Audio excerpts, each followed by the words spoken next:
Hello students, आपके सामने ये एक क्वेश्चन है और टॉपिक है बीटा गामा फंक्शन। ये एक तरह का फॉर्मूला भी है, तो आपको ये याद भी रखना है। प्रूफ इतना इम्पोर्टेंट नहीं है, लेकिन आपको पता होना चाहिए कि इससे ये प्रूफ कैसे आया। ठीक है, ये याद ज़रूर रखना है। ठीक है, तो हमें शो करना है कि ये चीज़ इसके इक्वल है। तो अब आपको ये पहले से पता है, जो कि मैं पिछले वीडियो में बता चुका था, कि जो बीटा एम एन है, ठीक है, बीटा फंक्शन जो है इसको हम ऐसे लिख सकते हैं 0 से 1 एक्स की पावर m-1 1 माइनस एक्स की पावर n-1 dx। तो हमको भी ये दिख रहा है जो पूरा का पूरा इंटीग्रल, इसको पहले इस फॉर्म में लाना है। जब इस फॉर्म में ले आ सकें तो उसके बाद ही ये बीटा की फॉर्म में कन्वर्ट करना। ध्यान रखना यहाँ पर ये 1 है। ठीक हो गया। तो अब हम कैसे करेंगे? सबसे पहले हम क्या करते हैं, इसमें जो है लेट कर लेते हैं। लेट क्या कर लेते हैं? लेट कर लेते हैं कि साइन स्क्वायर जो एक्स है वो टी के इक्वल है। लेकिन ज़रूरी नहीं है आप साइन स्क्वायर एक्स को टी माने, आप साइन एक्स को टी मानकर भी कर सकते हैं। पर अगर आप ऐसा करेंगे तो इसका सोल्यूशन 2 स्टेप्स में होगा, मतलब एक्स्ट्रा स्टेप्स आपको लेने पड़ेंगे। फिर इससे जल्दी होने के लिए हमने साइन स्क्वायर एक्स को टी माना। ठीक हो गया। अगर साइन स्क्वायर एक्स टी है तो इसका सीधा सा मतलब है कि जो साइन एक्स है वो रूट टी है। साइन स्क्वायर एक्स आपका टी है, तो जिसको मैं लिख सकता हूँ 1 minus cos square x T. तो यहाँ से अगर मैं कॉस एक्स की वैल्यू निकालूंगा तो वो स्क्वायर रूट हो जाएगा 1 माइनस टी। तो ये ध्यान में रखना है, इसकी ज़रूरत पड़ेगी हमें। अब क्या करते हैं कि ये जो है इसका डिफ्रेंसिएशन कर देते हैं। ठीक हो गया। इसका डिफ्रेंसिएशन करेंगे तो ये क्या होगा? ये होगा 2 sine x cos x equal to d t over d x. ये समझ में आ गया होगा। तो ये तो हो गया यहाँ पर। यहाँ से अगर मैं आपसे कहूँ कि dx की वैल्यू निकालो तो आप निकालेंगे dt ओवर, ये पूरा का पूरा नीचे आएगा। क्या आएगा नीचे? 2 साइन एक्स कॉस एक्स।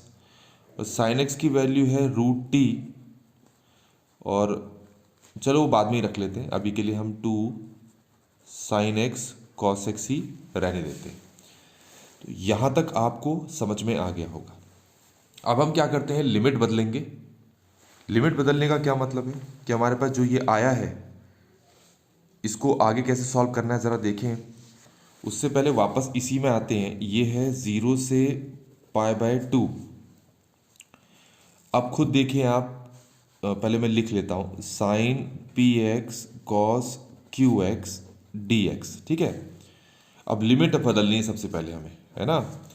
तो पहले तो आप देखें, यहाँ पर देखें, अगर मैं x की जगह 0 पुट करता हूँ तो ये t की वैल्यू 0 आ जाती है। x की जगह π/2 पुट करता हूँ तो ये 1 आ जाता है। तो एक तो लिमिट हमें 0 से 1 मिल गई।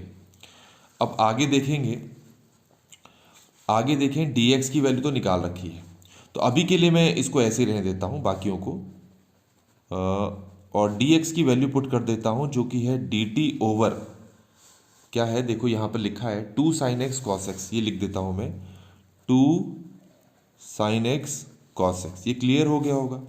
1/2 तो बाहर आ जाएगा 0 से 1। अब देखो sine p x over sine x, यहाँ साइन एक्स की पावर कितनी है? 1। तो आपको नाइन्थ में तो आपने पढ़ रखा है, ज़्यादा बताने की ज़रूरत नहीं है। A m over a n को ए एम माइनस एन लिखते हैं।